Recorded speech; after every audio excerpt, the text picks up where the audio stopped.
Welcome to my Series 4 and 5 card tier list for Marvel Snap as we're heading on into June 2023. As always, I have a full collection, so my opinions on these cards comes from time spent playing with them.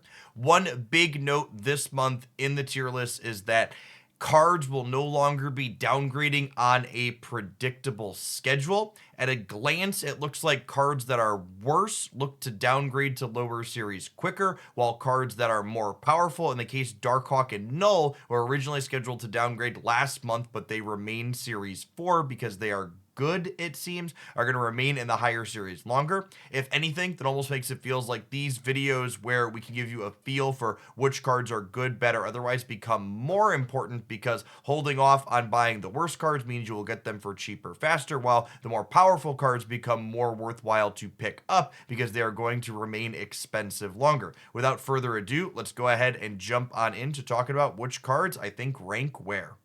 If you haven't looked at one of my tier lists before, rather than using a typical S through F rating, I like to rank the cards on kind of a two-axis system, ranking not only their power level, but also how flexible the card tends to be. If you're someone that enjoys playing a variety of decks and you want to spend your tokens on the cards that can be playable in the widest range of things, picking out things to purchase in the flexible categories in both powerful and fine is going to get you the most mileage for your collector's tokens. That being said, the cards in the narrow and powerful category especially are going to be key pieces in powerful metagame decks. So if you're someone that wants to play just the best decks, they can be a good consideration as well. When it comes to how likely cards are to downgrade, I would estimate things in the powerful categories here at the top are going to remain in their current series longer than anticipated. How long for exactly, we don't know yet, because this flexible downgrade system has just started. But things in the fine category, I would wager, are more likely to downgrade quicker, and things in the kind of bad series, I would bet, are going to hit series 3 in record time.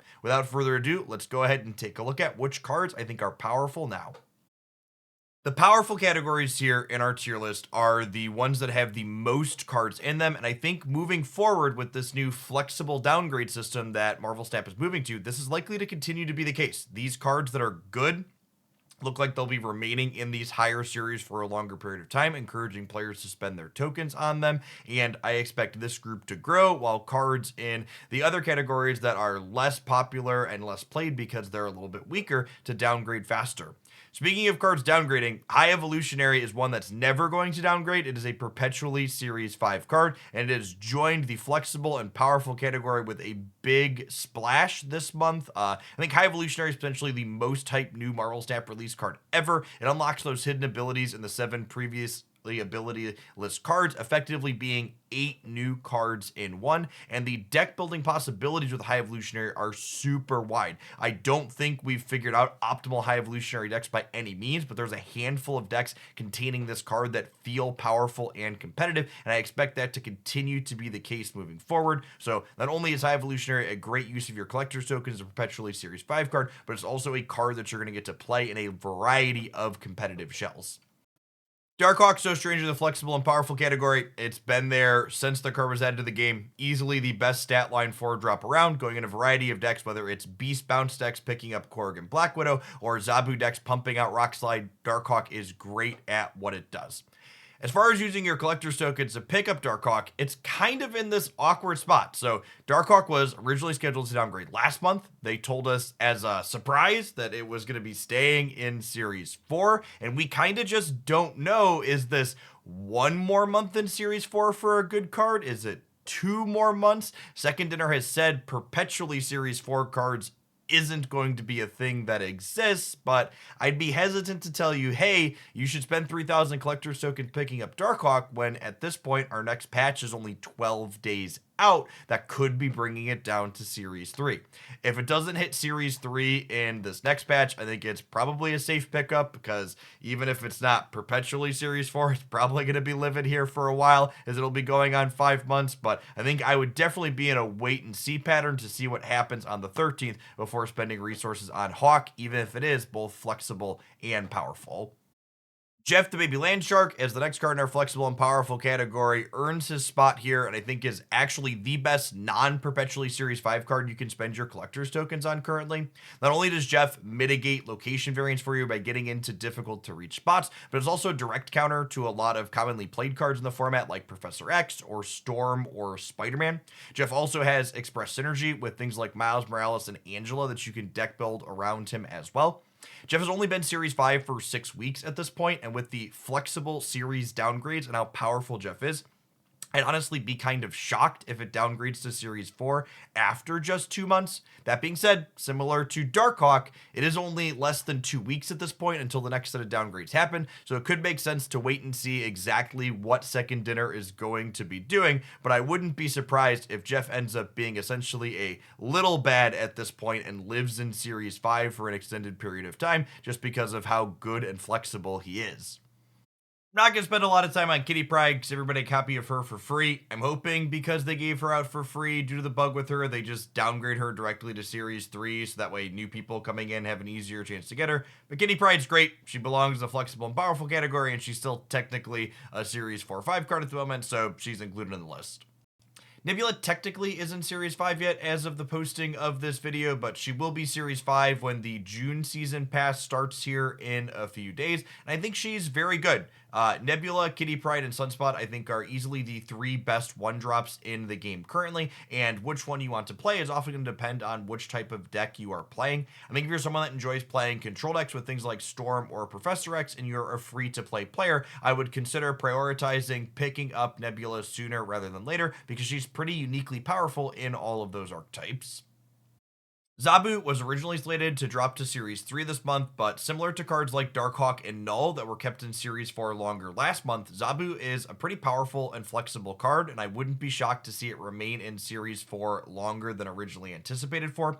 Zabu's a unique cornerstone in the decks that play it, generally not having a replacement, so if you're interested in playing any decks riddled with 4-drops that feature Zabu, I think it's an excellent use of your collector's tokens. Despite Stature's nerf to 6 power, and sorry for not having the card art updated here in our tier list, I think Stature is still quite good. I think there's some debate on whether or not she belongs in the flexible and powerful or narrow and powerful category, as there's only one really established Stature deck in the metagame right now, the kind of Stature good stuff deck, but I genuinely think Stature is kind of an underexplored card in the format overall, and I think the Black Bolt Stature package can probably fit into other unexplored places. She's also just not replaceable in any deck that's interested in playing that package as a uniquely powerful effect and card. So if you're interested in playing with Stature, I do think she's a good use of your resources and one that's likely to hang out in Series 4 for a little while here under the new precedent that's been set. Galactus is a perpetually Series 5 card. It goes in exactly Galactus decks. It's not replaceable in those Galactus decks. If you want to play Galactus, it is a good use of tokens, and those decks are powerful. That being said, it's been strongly suggested by a Second Dinner developer that there will be changes coming to Galactus in the patch on the 13th. So if you're someone that's hesitant to buy a card that's likely to have a different text box or stat line or something in the not too distant future, it might be worth holding off on the card because of that for the time being. Null, similar to Darkhawk, has now been in Series 4 for going on 4 months now, and I'll be interested to see, does it downgrade this month, or will these Series 4 cards be in here even longer when they're good and playable, like Null and Darkhawk? Null is a must-have staple if you're a Galactus enjoyer, and it also has some good fringe uses as well, such as the Deadpool Mr. Negative deck that I posted a highlight with not long ago. You can check out the deck highlights for more on that one. I think if you're interested in playing either Galactus or that Deadpool deck, Null is a reasonable pickup. Hitmonkey is a card that a lot of the decks that it's played in are named after, which gives you a strong implication that it tends to not be replaceable in those decks, offering a big stat line for a low energy cost, not to mention the fact that we all got a free copy of Kitty Pryde, which pairs very well with this card. If you're interested in playing those bounce style decks that flood the board in the final moments of the game, Hitmonkey is an excellent pickup for your tokens, I think. Discard decks featuring MODOK have been quietly putting up consistent results on any of the metagame breakdowns that you look at on sites like untap.gg. While they're never one of the best decks in the format, there are plenty of people playing them and finding success with them, and MODOK is an integral piece of those decks that's just not replaceable. If you're a discard aficionado, I think MODOK is, again, a good card to pick up with your resources that you're going to get a lot of play and value out of. As we head on into the fine category here, all of the cards in these groupings are either not contained in any decks that I would consider to be the best decks in the format right now, or if they are contained in a deck that's really powerful, I don't think they're a piece that's critical enough that you can't easily replace them with a Series 3 card and not play the deck at pretty close to optimal efficiency. Starting with Stegron as a prime example of this, moving a random card at its location when it flips up. Stegron is easily replaced by other cards that move your opponent's cards around, such as Polaris or Juggernaut to reasonable effect. Stegron was originally slotted to downgrade from Series 5 to Series 4 in this upcoming patch under the old system, and I would be kind of surprised if that doesn't happen. While Stegron is a very playable card, in my opinion, it's not one that I recommend anybody spend 6,000 tokens on, but if it does downgrade here in June, I think it's a very reasonable card to spend 3,000 tokens on and get brewing with if you're interested in its effect. While Thanos is down here in the fine category for the first time in one of my Series 4 or 5 tier lists, it is worth noting that he's a perpetually Series 5 card that offers a unique gameplay experience, so I do think he's a great use of your collector's tokens if you're interested in playing him. While I don't think Thanos is a card I would call outright bad, I don't think Thanos is necessarily optimal in any archetypes in the game currently. Previously, he had been played in both Lockjaw and Control Shells, and I think both of those archetypes at this current moment in time are likely better off with their non-Thanos variations. That being said, if you're someone that loves drawing cards in card games, Thanos draws cards better than anything else in Marvel Snap, and it provides that unique experience for you as a player. There's a non-zero chance Iron Lad goes down as the most overhyped card in Marvel Snap's short history so far. There were a number of people talking about how broken this effect was going to be and how it was going to be one of the best cards in the game. It really just hasn't played out that way.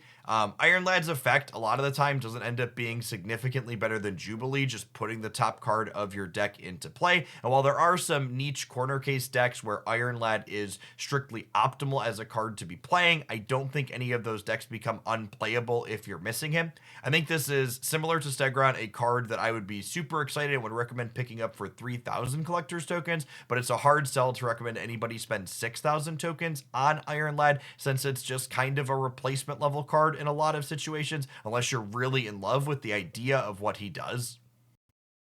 Kang. Kang's a perpetually Series 5 card, but it's honestly hard for me to recommend anybody spend any tokens on him. One of the most appealing things about Marvel Snap as a game is the games are fast and punchy, and Kang resetting the turn with a long animation to do so is the opposite of fast and punchy, and really feels like it's the antithesis of what Marvel Snap wants to be doing. That being said, it's a free roll in a lot of decks, and if you like the idea of wasting people's time and getting a little bit of extra information, you could technically play it in anything, so I do think it belongs in the flexible and fine category here, even if I personally don't really care for the effect that it's adding to the game. You could probably argue I'm being a little bit too kind to Living Tribunal by putting it in the narrow and fine category as opposed to the upcoming kind of bad grouping. It is the latest to release new card to Marvel Snap, though, and I want to be somewhat optimistic that maybe we just haven't found the right shelf for it yet. That being said, I wouldn't be surprised if Living Tribunal either gets an over-there update giving it more stats, or if it makes it down to Series 3 in record time if it just doesn't find a good home. Lockjaw deck that I posted a highlight with earlier this week is the closest thing to a somewhat playable Living Tribunal deck that I found so far, and even that one can be a little bit sketchy at times, so I wouldn't recommend spending tokens on this one unless they make some changes to it, but I didn't quite want to put it into the bad category yet because, like I said, there could still be someone waiting to break what this card is doing. It's kind of difficult overall for me to put a tech card like Teenage Warhead into the kind of bad category. I don't think Teenage Warhead is very good into the current Marvel Stat meta game that we're playing, but I don't think that's a symptom of her text box or cost being improper so much as she's just not great into the various bounce decks that are going around. When the Shuri deck was dominating the format, Teenage Warhead was very good at that time, and I think there's definitely a point where the Marvel Stat metagame could shift again where she becomes relevant, but at this current point in time, she's not a card that I'd really recommend picking up unless you can think of a very specific use case for her that doesn't come to mind in the current format. Howard the Duck, letting you see the top card of your deck, is a super novel experience inside of Marvel Snap. It has some fun utility with cards like Thanos that draw you cards and things like Lockjaw that shuffle your deck, or something like Iron Lad in the category above here that cares explicitly about the top card of your deck. That being said, I think Howard is just a small variance mitigation tool, and it's not really necessary in any deck that's playing it. I think if you like the novelty of what he has going on and the information that he provides, it could be worth picking up, but it's definitely not a card that I recommend anybody pick up from a pure power level consideration. Finally, our kind of bad category. I wouldn't recommend anybody spend any tokens on these cards. I would bet they're probably going to hit Series 3 in record time, if not get some type of redesign or OTA update, although Shauna already did, and she's still pretty bad. Just hard pass on these, in my opinion. To close out with a little bit of concrete information in the 4 cards that we know are perpetually Series 5, High Evolutionary, Thanos, Galactus, and Kang. I think these cards from a pure optimization standpoint are all great things to spend your resources on because you're incredibly unlikely to ever open them in a collector's reserve and they're not getting cheaper for the foreseeable future. The likely downgrades row here is pure speculation on my part based on both the power level of the cards in this grouping as well as how long they've existed in their current series that they are. These are, again, not known, and we're still early into this flexible downgrade system, so there's a lot of uncertainty there, so take these with a small grain of salt. But if I was a gambling man and someone asked me to say, Jeff, what cards do you think are downgrading this month? These 6 would be at the top of my list. And then finishing this, I felt like maybe I rambled a bit too much. Do you think I talked about each card an appropriate amount of time? Was it too long? Was it too short? I'd love feedback on that in the comments down below. As always, if you enjoyed my ramblings on this topic, snap that like button to help this video reach more people. Make sure you subscribe to the channel if you enjoyed what you saw and you're not. My metrics say that 40% of you aren't. I would appreciate it if you could tap that button to make that artificial number go up, even if it doesn't really matter for a lot. Thanks for watching through to the end. I'll see you next time, folks.